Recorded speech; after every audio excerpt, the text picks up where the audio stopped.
Welcome! For today, I've prepared a list. All week long, I've kept track of the most beautiful words I could find and put them all down in this list. I'd like to read them for you now.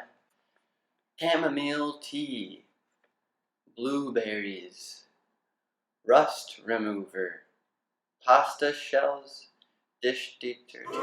This is actually a grocery list, but the point is still the same. Beautiful words everywhere. On the grocery list, on a beautiful words list, it's all the same.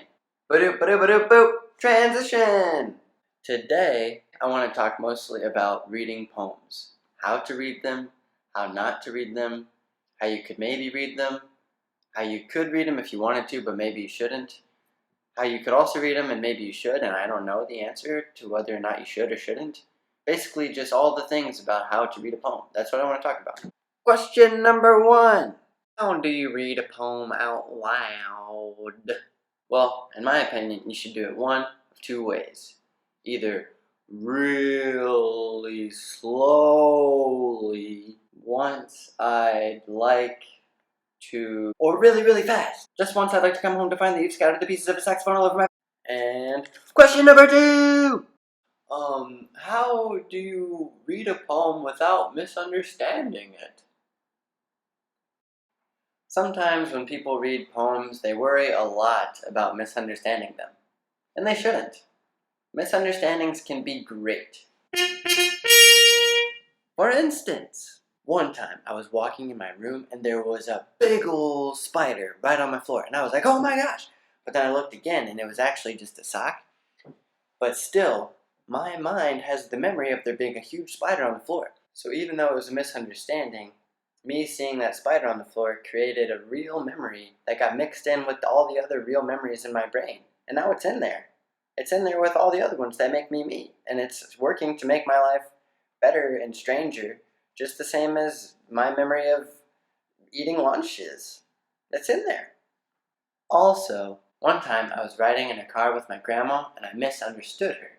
I thought she said, "This guy I knew when I was younger wore a coat of rabbit fur." And I was like, "Grandma, that's beautiful." But what she actually said was, "This guy I knew when I was younger." So she was like, "Actually, it's pretty normal and just a bit inhumane, if anything." But after that, we had a wonderful conversation about feathers and clouds and personification. One misunderstanding that ended up great.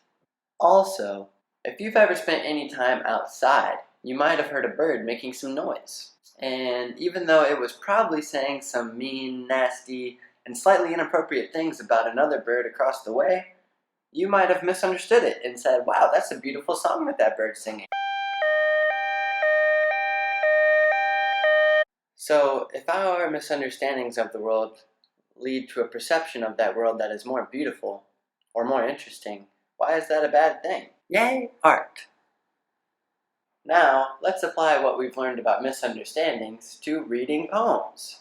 Pretend that the poem you're going to listen to is in a foreign language that you don't know. On your mark, get set, go! Dans le bac de Pétrarque, sur le vague braque.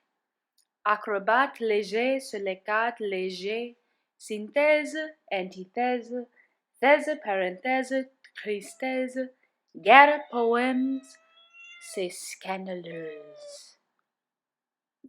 Yay, art! Finally, a practical tip. This is a pistachio.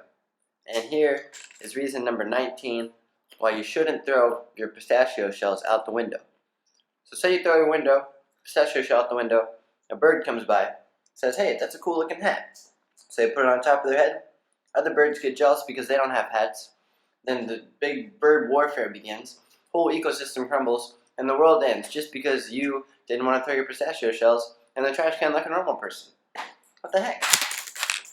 So, just remember, before entering a public bathroom, always knock 3 times. Have a good week. Poetry, poetry, poetry, poetry, yeah. Poetry, poetry, poetry, poetry, yeah. And other practical matters.